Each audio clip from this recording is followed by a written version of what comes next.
안녕하십니까.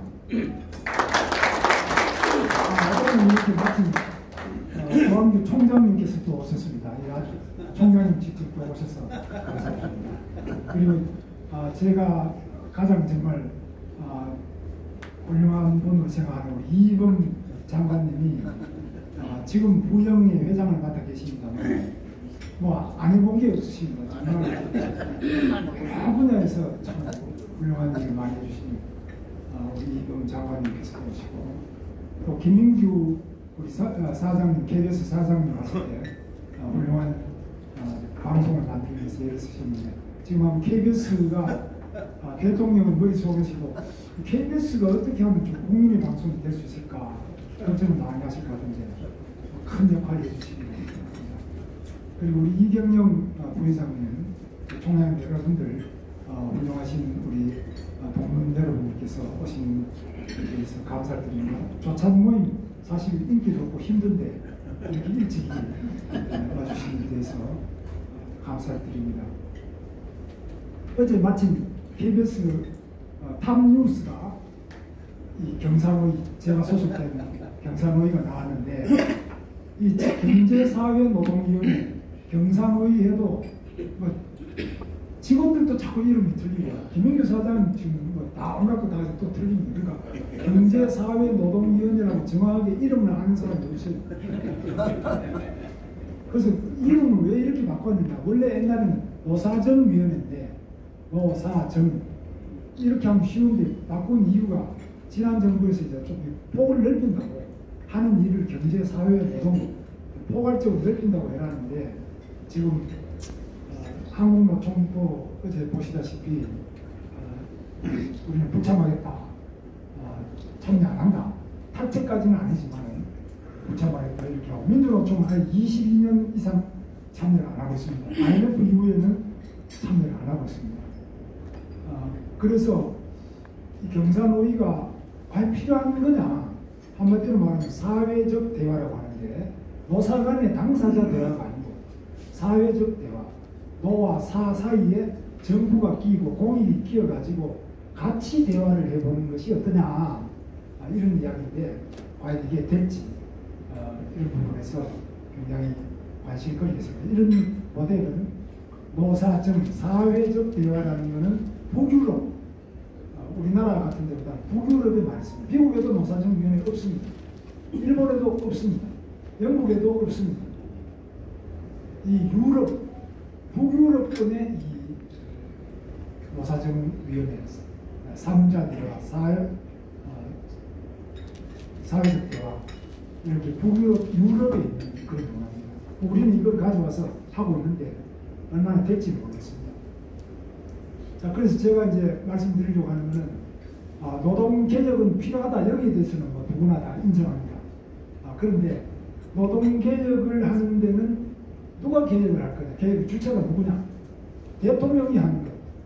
대통령이 직접 밀고 나가서 하는 것. 두 번째는 국회에서 법을 통해서 입법을 통해서 개혁하는 것. 세 번째가 이 노사정 대화를 통해서 사회적 대화를 통해서 합의로 바꿔나가는 것. 이 세 가지가 있겠습니다. 근데 지금은 윤석열 대통령의 법치주의 노동개혁, 제가 여기 있었습니다만 이 법치주의 노동개혁. 윤석열 대통령이야 원래 검사 출신 아니냐. 당연히 법치주의 개혁을 하겠지.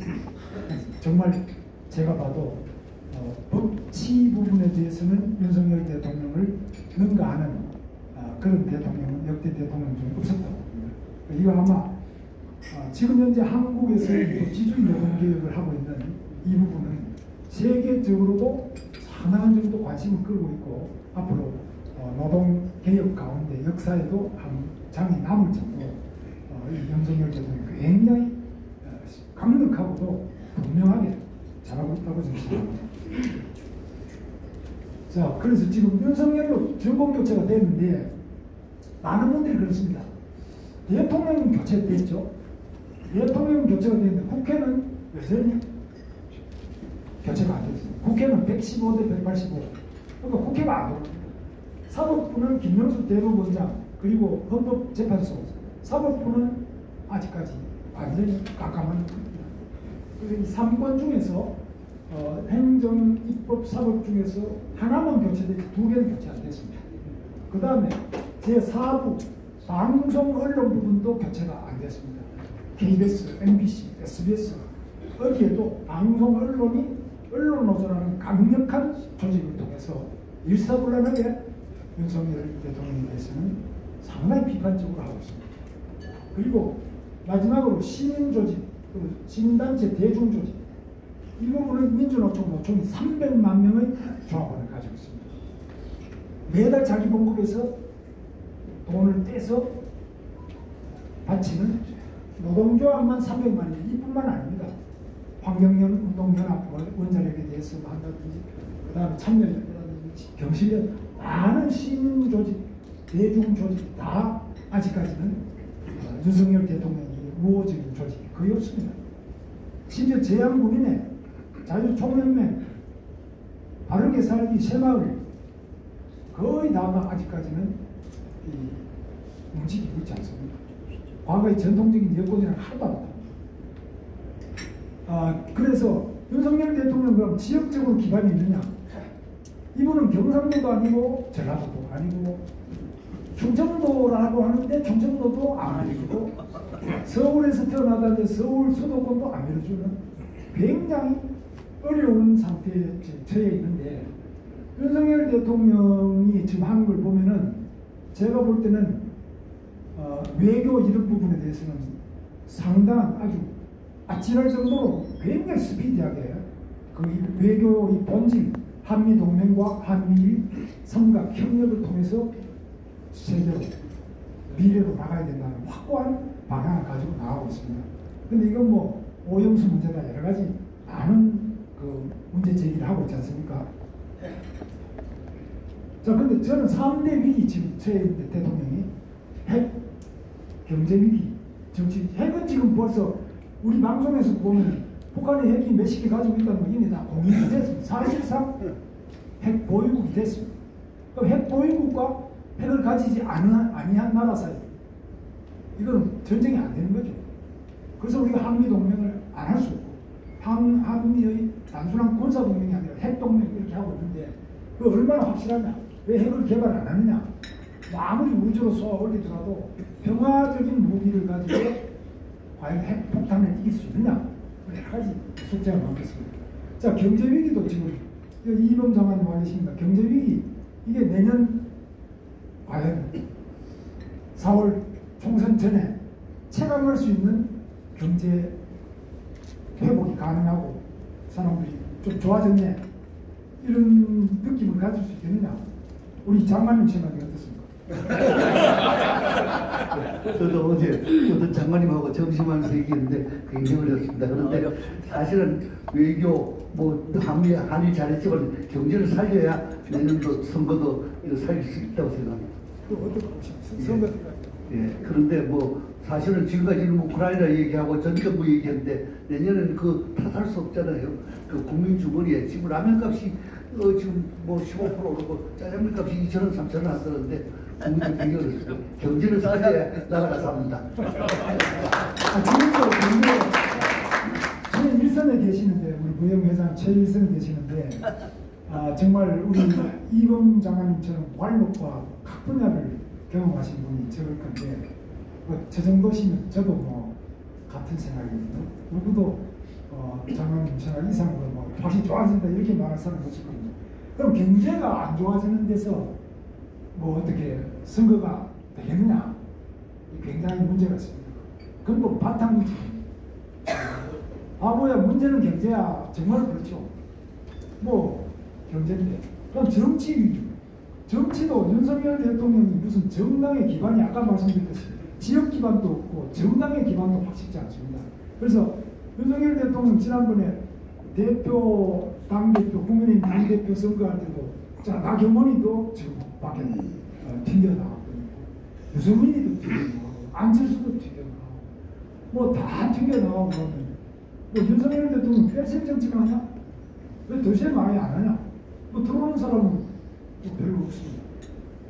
그럼 이래가지고 선거라는 건 한 표를 보고 심리를 가는데 한 표 얻으려면 대통령 선거는 큰 흐름과 운을 타고 하면 되지만 국회의원 선거라는 건 밑바닥에 기어야 됩니다. 정말 초상집부터 뭐 결혼식까지 뭐 안 다니는 데 없이 다니면서 좋은 표, 나쁜 표, 뭐 탁한 표, 맑은 표 다 하여튼 끌어안아서 한 표라도 이겨야 되니까 이게 선거인데 그럼 다 빼버리고 나면 어떻게 하냐? 드셈 정치를 언제 할 거냐? 뭐 이런 여러 가지 위기적 상황에서 윤석열 대통령이 내년 4월 10일 역사적인 날을 향해서 가고 있습니다. 그런데 지금 내년 4월에 치면 어떻게 되냐? 과반을 못 얻으면 어떻게 하냐? 못 얻으면 뭐 지금하고 똑같은 거죠. 뭐 법은 계속 거꾸로 가는 법만 만드는 겁니다. 자, 그런데 법치주의 노동개혁은 저는 이미 성공했고 성공하고 있다 이렇게 보고 있습니다. 이 법치라는 게 뭐냐? 1987년 노동자 대투쟁, 현행헌법 민주화 대투쟁 이후에 대한민국은 법치와 공권력이 무너졌습니다. 여기부터 좀 꺼버리면 어떻겠습니까? 요 그래서 노동자 대투쟁 이후에 36년 동안 대한민국의 법치는 약화되고 민주주의라는 이름 아래 계속적으로 국가의 장악입니다. 그래서 심지어는 경찰관이 노조원한테 두들겨 맞는 그런 상태로 간 거죠. 이번에도 보시면 아시겠습니다만 그 위에 포스코, 광양 포스코 그 정문 앞에 도로 한복판에다가 망루를 뭐 8m나 9m를 만들어 놓고 그 망루 위에서 파이프를 가지고 그 다음에 정글도로 뭐 길지는 않습니다. 정글도로 칼하고 파이프를 가지고 노조 사무총장이 경찰관하고 소방관이 그 소방 사다리 차 해가지고 고가 사다리를 불 끌어 올라오면서 거기에 망루로 올라오니까 그걸 두들겨 펴가 경찰관은 3명이 다쳤습니다. 입원하고 경찰관은 6발을 꼬맸다고 그러더라고요. 언론 보도를 보니까 이 노조 사무처장은 뭐 3발을 꼬맸다고 하는데 경찰관이 다친 거는 거의 관심 없습니다. 경찰들이 뭐 왜 이렇게 경찰관을 패느냐 말이 없지만 노조가 맞으면은 이게 바로 조직적으로 300만 노동조합이 다 뭉쳐가지고 야 이거는 폭력 진압이다. 경찰이 폭력을 행사해야 된다. 이렇게 자기들이 하는 폭력은 폭력이 아니고 그거는 정당한 거고 경찰관이 하는 거는 이건 폭력 경찰 물러가라. 폭력 정권 윤석열 정권 이렇게 나옵니다. 그러니까 이게 이렇게 된 이유는 뭐냐? 그동안에 87년까지 우리나라 산업화 과정에서 노동자는 첫째 약자다. 두 번째 노동자는 300만의 덩어리표다. 이게 아주 이 두 가지 이유 때문에 그렇습니다. 표가 딱 뭉쳐가지고 300만 표가 있습니다. 한국노총이 한 150만, 민노총이 한 20만 좀 넘고요. 나머지 소속되지 않은 데 됐습니다. 그래서 300만 표라는 확실한 매달 자기 보급에서 돈을 떼는 조합비를 내는 이런 사람들이 300만 표라는 것은 선거하는 사람으로서는 어마어마한 표거든요. 이 사람들을 의식을 해야 되기 때문에 노동장을 맞으면 그러다가 가서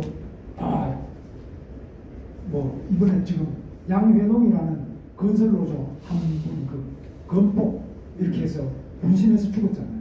거기에 대해서도 지금 계속 서울대 병원에 지금 아직까지도 영안실에 모셔달라고 장례를 안 치릅니다. 그래서 이런 거에 대해서는 언론이 이제 이거는 문제가 있다 이렇게 해줘야 되는데 안 합니다. 왜? 하면은 당장 여기 조선일보 앞에도 보면은 그 앞에 와서 시위를 하고 계속 하는데 어떤 해를 끼칠지 모르잖아요. 저도 사무실이 바로 저 앞에 보이는 빌딩인데 퇴근한다고 이리로 전철 타고 이리 오다 보면은 저보고도 막 그냥 그 시위한 사람들이 밖에 두고 이렇게 합니다. 그러니까 이 사이 신체의 위험을 느낄 정도로 이 다중의 힘이 크고 또 이 사람들은 약자라고 되어 있습니다. 경찰은 강자, 노동자하고는 약자 이렇게 되어 있습니다. 현실은 뒤집어졌습니다. 그런데도 불구하고 이 공권력과 법치가 무너졌는데 윤석열 대통령이 이랬습니다. 불법과는 타협했다. 불법을 방치하는 것이 국가라고 할 수 있느냐? 굉장히 세인 것이죠. 그래서 이런 생각이 확고합니다. 이 대통령이 확고한 생각인데 이 부분은 아무리 누가 이야기하더라도 대통령이 임기 5년 내내 이거 하나는 확실한 겁니다. 이건 절대로 양보하지 않을 대한민국의 법치가 확립되지 않으면 선진국이 될 수 없다. 주먹이 강하다든지 폭력이 강하다. 누구나 폭력이 센 사람이 무조건 자기 마음대로 휘젓고 다니는 이거는 절대 용납하지 않겠다. 이건 대통령의 확고한 생각입니다. 그래서 이 부분에 대해서는 저는 화물연대에서 처음으로 이때 했지만 제가 이때는 화물연대 의왕 ICD가 있습니다. 거기서 화물연대 전체 총지휘부가 거기 있었는데 제가 거기서 보니까 경찰관들이 그동안은 이렇게 파업하고 불법을 하더라도 옆에 이렇게 보고 있습니다. 그 방관하는 경찰이 대통령이 확실하게 오다를 때리니까 그 다음부터는 이 컨테이너 화물차 앞에 운전석 옆에 경찰관이 동승을 합니다. 그리고 의왕 고속도로 지나가는 그 인터체인지까지 경찰관이 동승을 해서 에스코트를 해줍니다. 앞에 백차가 서고. 그러니까 파이프나 이런 거를 방해를 못하죠. 그 컨테이너 진로를 방해를 못합니다. 그러니까 확고하게 경찰관이 이제 살아가지고 운전자, 화물 운송 차량의 운전자를 보호를 해줍니다. 아니면 파업하는 사람들이 왜 배신자냐 이래가지고 파이프를 휘두르고 이랬는데 그걸 딱 막아주니까 이제부터는 괜찮구나. 그래서 이제 정상적으로 운송이 개시돼서 화물연대 운송이 끝났습니다. 이제 정상화되었습니다. 그러나 아직까지도 그 내부에 많은 요소가 불안 요소 이런 게 있습니다. 안전운임제라는 것이 그러면 없어지고 실제로 소득이 좀 준다든지 그 피해를 본 사람도 있기 때문에 그 부분이 아직 밑바닥에 문제되어 있습니다. 이런 부분이 앞으로 이제 잘 고쳐나가야 됩니다. 그 다음 건설로도 건폭. 여기 우리 이범 부영 회장님 와 계십니다만 이 건폭 부분에 대해서는 저는 꼭 이게 건설 노동자만이 아니라 우리나라 건설 업계의 문제 또 하청 관계의 문제 여러 가지 문제가 같이 있습니다. 앞으로 같이 풀어나가야 될 문제인데 그러나 윤석열 대통령이 이 건설 현장 갈취 폭력 등 조직적 불법에 그래서 강력히 대응해라. 실제로 보면 길바닥에도 빨갛게 들고 노래 틀고 막 공사장마다 와서 하는 거 이런 거는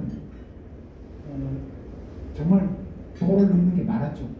각 노조가 또 각축을 하면서 거기서 싸우고 이렇게 하는데 이 원래비 뒷돈 노조원 채용 이런 불법 무법 시위는 사실 지금 많이 좀 약화되고 있다는데 우리 회장님 많이 좋아지고 있습니까? 많이 좋아졌습니다. 네. 하여튼 건설 현장에서도 이런 부분은 많이 좋아지고 있는 걸로 알고 있습니다. 그 다음 노조회의에 두 명성이 있는데요. 노동부 계시는 우리 박종선 회장님 와 계시는데 이 노조는 과거에는 노동조합 법상에 당연히요. 노동조합의 3대 요소가 있습니다. 이따가 제가 여기 나오는데요. 첫 번째가 조합원이 몇 명이냐? 쪽수. 쪽수가 많을수록 힘이 셉니다. 두 번째, 조합비가 얼마냐? 노동조합이 돈을 많이 갖고 있을수록 힘이 셉니다. 세 번째가 전임자, 노조 일만 하고 회사 일은 안 하고 돈은 다 받으면서 노조 일만 하는 이 풀타임 노조 전임자, 요즘 말로는 근로시간 면제자, 이 숫자가 얼마나 많으냐. 이 사람들은 하루 종일 노조 일한다 그러고 안 나와도 되고 나와서도 자기 마음대로 하는 이런 일 안 하는 사람들 이 사람 숫자가 지금 전국에 10,000명이 넘는데요. 이게 통계가 없어요. 몇 명이 있는지도 지금 고용노동부도 안 가지고 있어요.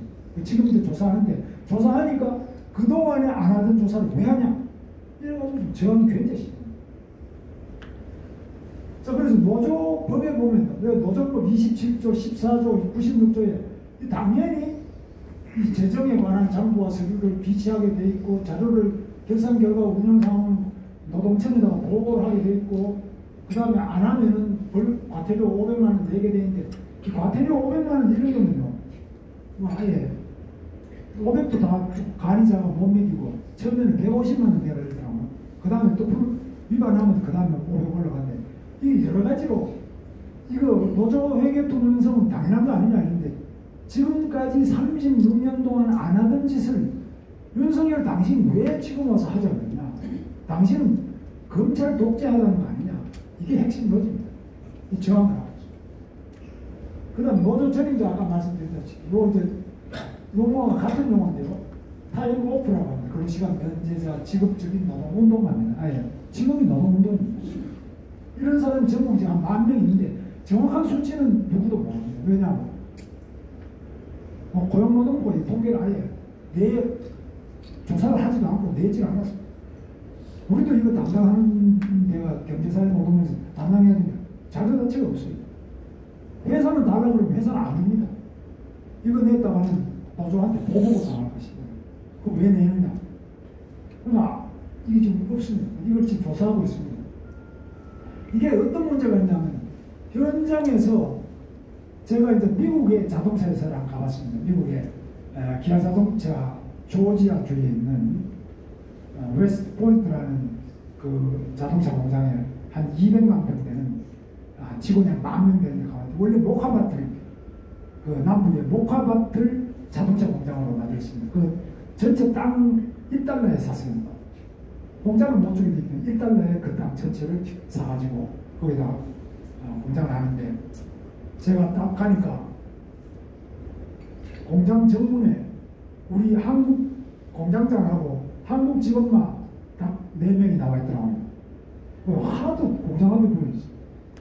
노동자가 없어요. 제가 내가 오늘 휴일날 자문하십니까? 이러니까 뭐 자문한 게 아니고 안에 다 일하고 있다고. 근데 어떻게 길바닥에 사람이 하나도 안 다닙니까? 이러니까 다 일한다고 지금 안에 있습니다. 그런데 한국의 현대자동차, 저 울산 공장이나 광명의 기아자동차, 또 화성에 있는 기아자동차 이런 데 가보면 막 공장 안에는 사람들이 자전거 타고 왔다 갔다 하고 막 걸어다니고 난리거든요. 근데 그 공장에 단 한 명도 안 보여요. 저 마중 나온 사람이에요. 딱 들어가니까 라인에 안 들어가보세요. 라인에 들어가 보니까 라인에서도 돌아다니는 사람 하나도 없어요. 딱 제대로 써가지고 저보고 이제 그 주로 미국 사람들 중에 남부의 흑인들이 그 공장에 많이 와 있는데 저보고 이제 요 정도만 다 하지 돌아다니는 사람 없습니다. 그 점심시간이 됐어요. 그 점심 먹으러 밖에 가자고 그러더라고요. 공장장에요. 나는 공장에 가면은 밖에 가서 점심 안 먹고 공장 식당에 가는 걸 내가 항상 그렇게 하니까 밖에 일부러 멀리 갈 필요 없습니다. 그러니까. 자기 공장에는 그 10,000명이 되는 공장에 식당이 없다는 거예요. 식당에 없으면 이 사람 밥은 어떻게 먹냐. 밥은 그거는 자기들이 알 바가 아니다는 거지. 그러면 햄버거 먹냐고. 햄버거를 먹든지 뭘 먹든지 그거는 우리 공장에서는 일만 시키지 식사는 우리하고 상관없습니다. 그건 이상하다. 어디 딴 데도 이러냐고. 그렇다는 거예요. 미국에서 공장 하는 사람이 밥까지 다 줘야 되는 이런 공장은 자기들은 미국의 문화 자체가 그런 게 없다는 희한하다고 저는 생각을 했는데, 핸드폰도 전부 다 이렇게 맡겨놔요. 핸드폰 들어갈 때 맡겨놨는데 쉬는 시간 50분이라고 10분 쉴 때 핸드폰을 가서 쓰든지 할 수 있는데, 일할 때 핸드폰 나가고 우리는 나오는 거 다 안 돼요. 너무너무 이게 차이가 나요. 근데 이렇게까지 미국의 조지아주에 있는 기아 자동차 10,000명 되는 공장보다 더 잘하는 데가 광주에, 우리 전라남도 광주에 바로 글로비스라고 있지 않습니까? 광주에 글로벌 모터스라는 글로비스라는 자동차 만드는 그 광주형 일자리 만들어낸 그 공장이 제일 미국 기아 자동차보다 더 로봇도 많이 돼 있고 직원들이 한 600명 된 600명의 평균 연령이 28세밖에 안 돼요. 28세. 저 생긴 지 며칠 얼마 안 되니까요. 28세. 그리고 거기도 핸드폰을 닫고 옆에 라인 옆에 통에다가 딱 넣어놓고 자기 이름별로 땅을 보관하고 있어요. 그러니까 거기가 우리나라 광주에 있는 광주 글로벌 모터스, GGM, 광주 글로벌 모터스 이 공장은 지금 세계 최고의 공장으로 저는 보고 있습니다. 그건 뭐 현대차를 생산하지만 현대차는 아니고 광주시와 현대도 좀 출자하고 여러 군데서 같이 출자해가 만든 건데 그 공장이 제가 볼 때는 대한민국의 희망이라고 저는 보고 있습니다. 정말 잘하고 있습니다. 자, 그래서 거기에는 노조도 없고요.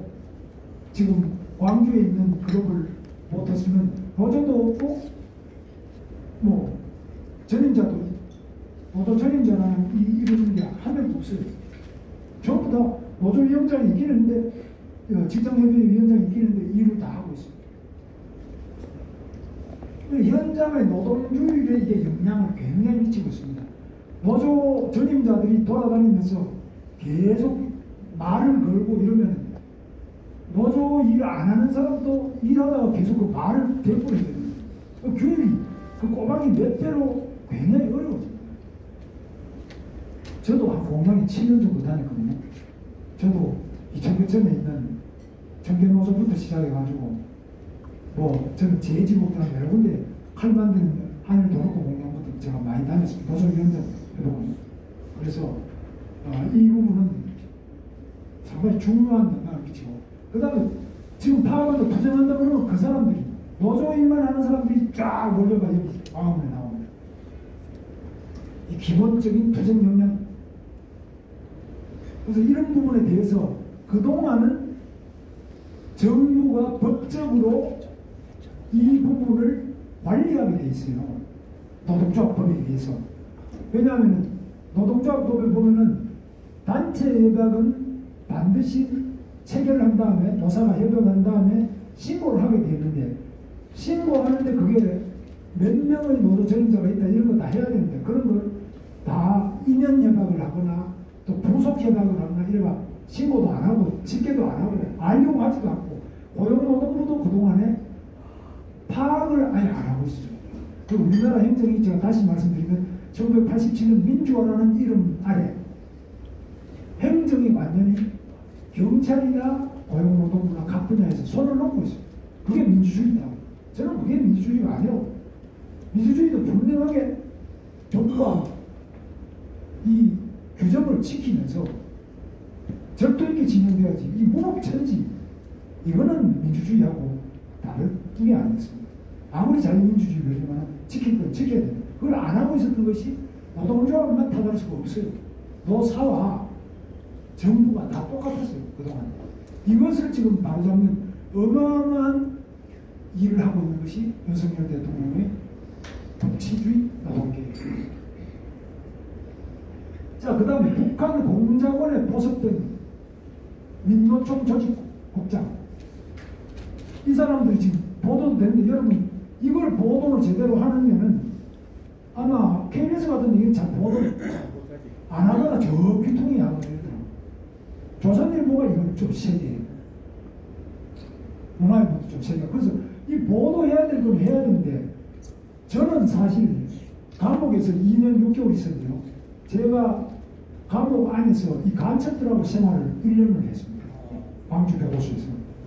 제가 서울구치소, 안양교도소, 광주구치소, 목포교도소 돌아다니는 있었는데 광주교도소는 좌익수가 거기 100여 명이 있었어요. 제가 있습니다. 그러니까 북한에서 난파돼서 왔던 간첩 약 한 25년, 26명, 6년 김성명이라고 그분도 나중에 지금 북한에 돌려보냈습니다. 김영삼 대통령인데 그런 사람부터 시작해가지고 난파 간첩, 그 다음 제1교포 간첩, 그 다음에 여기서 생긴 자생적 간첩, 그 다음 저 같은 운동권 이런 사람들이 다 거기 모여가지고 같이 생활을 제가 1년씩 해봤기 때문에 이거 아는데, 그래서 이 민노총 조직국장의 아버지도 진도 간첩단 두목으로 징역 18년을 살았던 사람입니다. 근데 이 집안이 이런 상태인데 지금 이제 구속돼 있어요. 근데 이거 어떻게 알았느냐? 우리나라 국정원이 놀랄 만한 실력이 있습니다.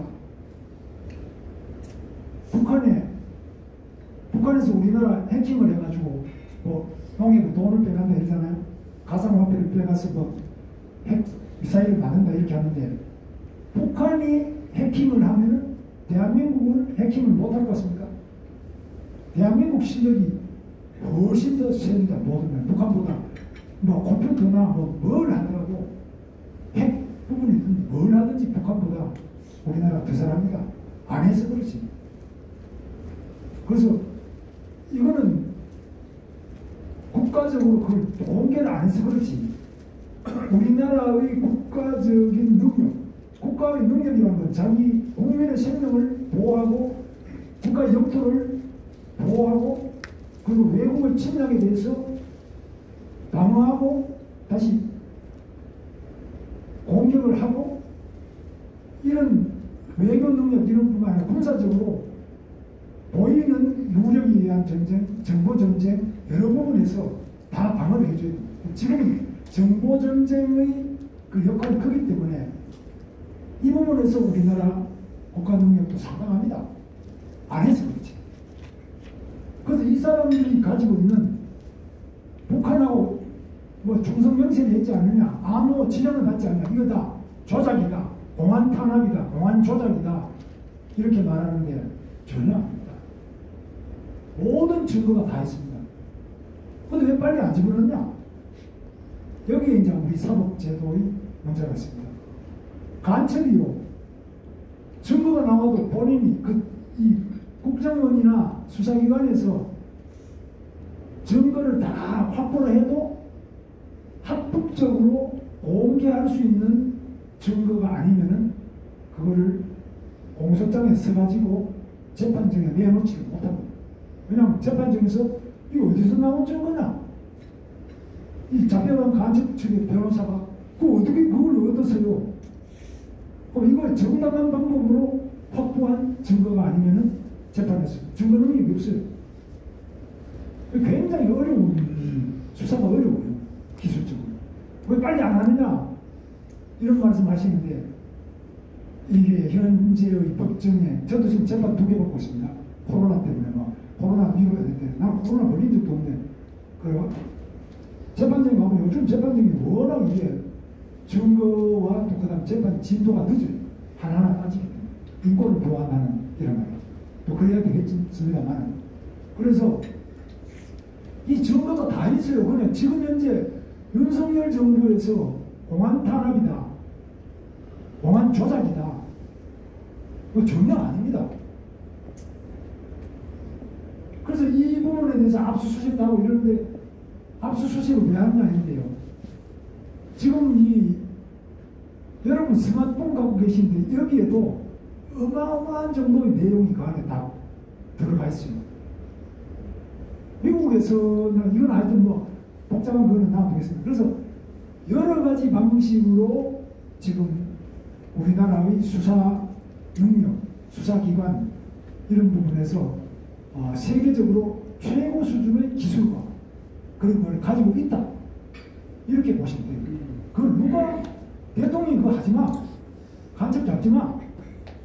과거에 이제 대통령 간첩을 안 잡아요.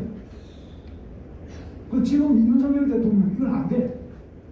자유민주주의 체제를 무너뜨리려고 하는 간첩 안 돼. 이 대통령 확고합니다. 이 생각입니다.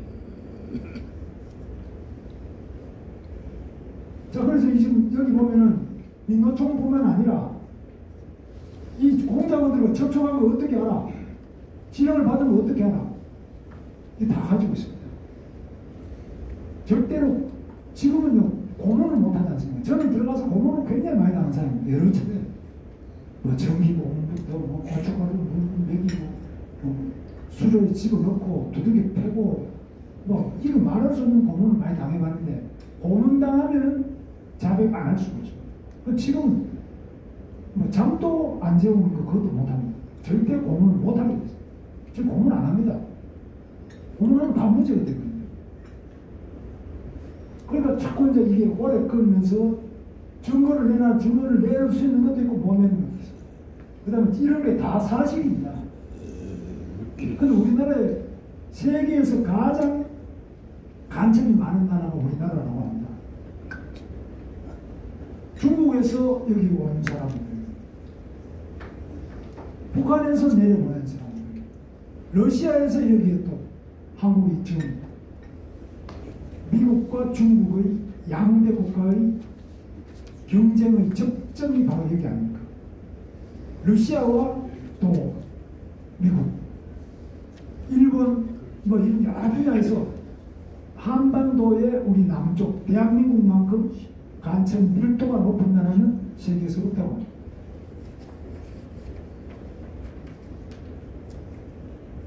자, 노동개혁은 지금 이렇게 우리는 보고 있습니다. 임기 내에 선진적인 노사관계를 확립한다.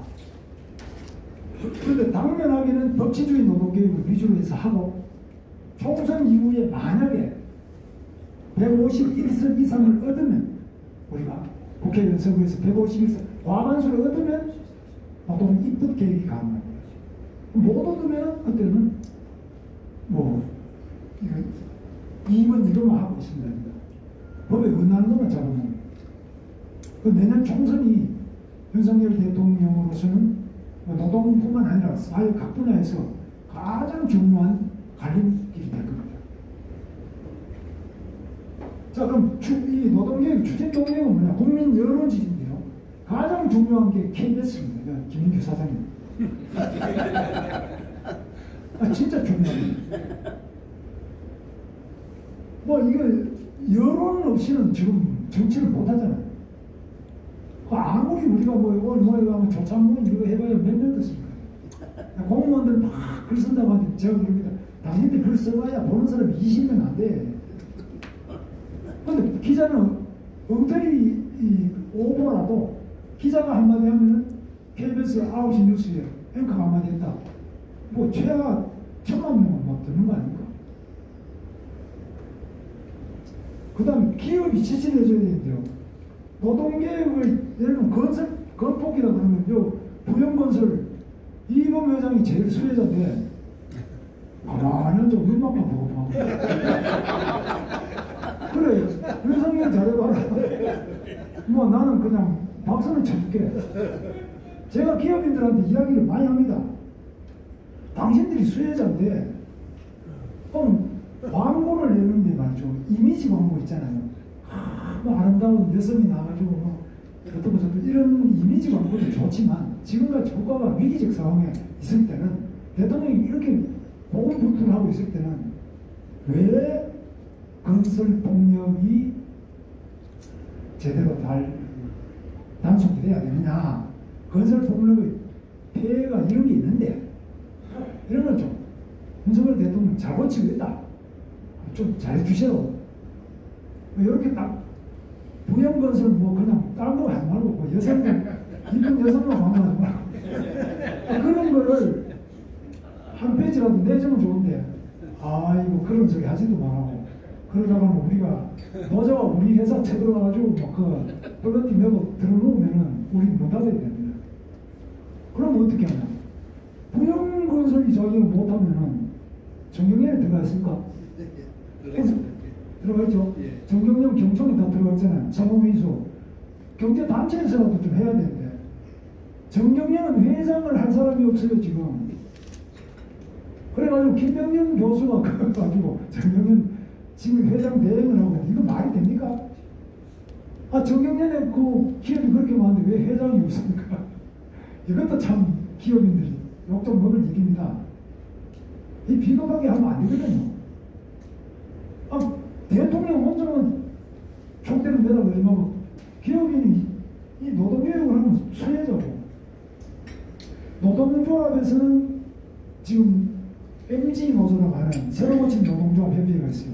여기서는 대통령이 지금 회계장부 공개하라 이러니까 잘한다고 자기들은 아예 인터넷에다가 공개해버리겠다 하고 있어요. 뭐 정부에서 하라고 그러기 전에 자기들이 먼저 해버려요. 이런 데가 있지 않습니까? 근데 기업도 좀 이렇게 해가지고 대통령의 노동개혁 취지를 안 합니다. 부실한 부분 떡이라 먹으면 되지 뭐.